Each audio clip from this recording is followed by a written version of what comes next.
Living Flame number 8. Bring your hand to my side. Today is the second Sunday of Easter, Divine Mercy Sunday. And what a Sunday it is. The mercy of God overflows. The mercy of God is superabundant. It is always available for us. We ask the divine mercy to fill our heart with compassion, with love. We find in our gospel today, John chapter 20, the appearance of Jesus to his disciples, and Thomas missed it the first time. But the Lord is so compassionate. God is so good and merciful. The divine mercy is endless. So He comes back for Thomas. We are all Thomases. Binabalikan tayo ng Diyos para sabihin sa atin. And He said this to Thomas.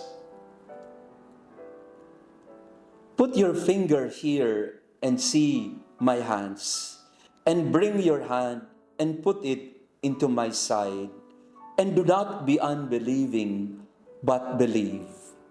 Thomas answered and said to him, My Lord and my God. Bring your hand to my side. Ilagay mo ang iyong kamay sa aking tagiliran. What does it mean for us today? The Lord telling us that first we can touch Him. We meditated on this a few days ago, to touch and see the Lord.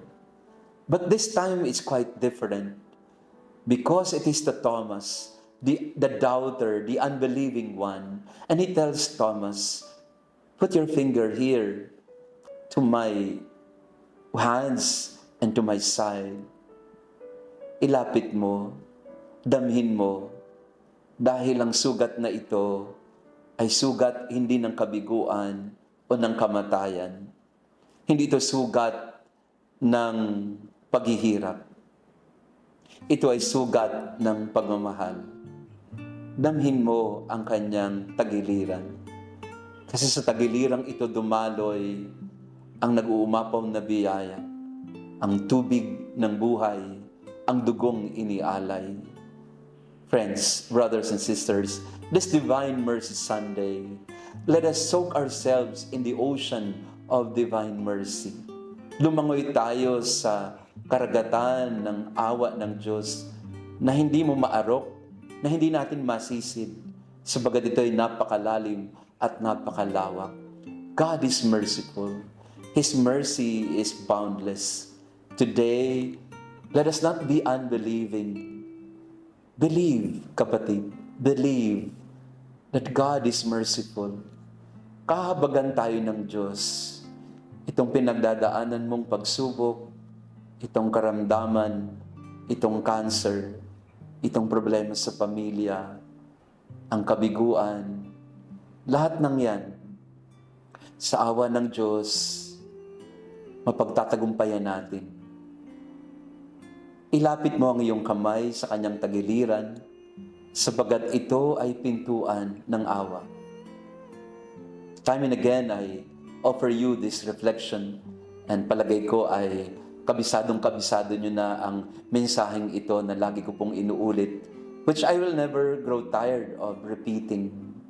The wounds of Christ are reminders to us that we have a God who will open Himself to us, that we can hide in His wounds, that His wounds are doors to hope,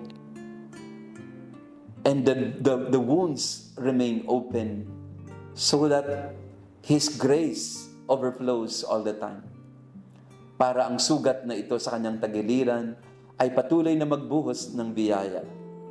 At ang sugat na ito na laging bukas ay pintuan din kung saan tayo pwedeng magtago. We often tell the Lord in this song, hide me in your wounds, Lord. Hide me in your wounds. And we should do that again and again. Hindi tayo dapat mapapagod.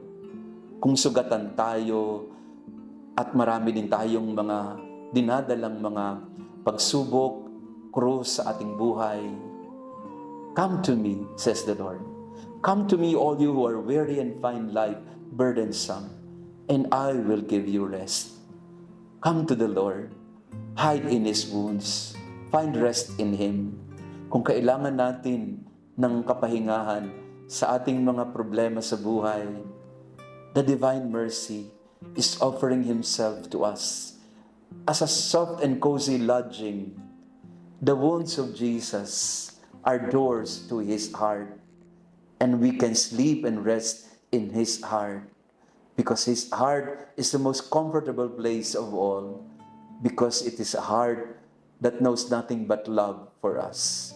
Kapatid, panahon na ng muling pagkabuhay, panahon din ng mabathalang awa ng Diyos.